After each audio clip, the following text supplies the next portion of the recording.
Python бағдарлама тілінің интерпретаторын компьютерге орнату үшін кез келген браузерді ашасыздар. Ашылған браузердің іздеу жолына python.org деп тересіздер.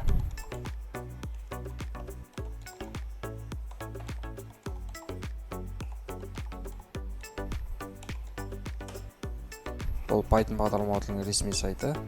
Аталған сайтта негізгі менюде екінші орналасқан Downloads батырмасына мышканы апарсаңыздар, төменде меню түседі. Сол менюдің ішінде жанында Python 3.10.2, то есть 2022 жылдың қаңтар айына өзекті нұсқасы Python 3.10.2. Басасыздар, загрузка кетеді. Загрузка біткеннен кейін файлды ашасыздар.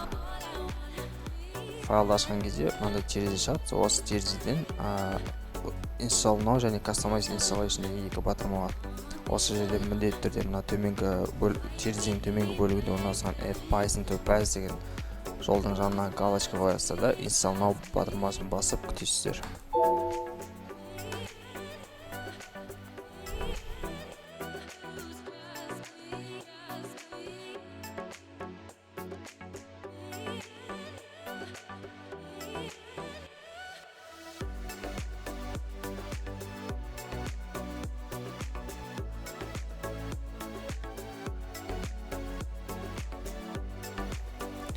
Установка аяқталды. Установка аяқталғаннан кейін setup was successful деген жазуды көресіздер. Close'ды басасыздар.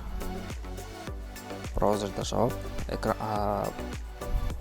бағдарлама тілінің дұрыс орнатылғанын тексеру үшін Windows және R батырмасын басасыздар. Сол жақ төменгі бөлігінде кішігірім терезе шығады. Сол жерге cmd деп тересіздер. Окейді басқаннан кейін командалық строка ашылады. Осы жерден Python дефис үлкен var-ын тересіздер. Егер команданы дұрыс терген болсаңыздар, экранға келесі жолға Pythonның өзекті нұсқасын шығарып береді.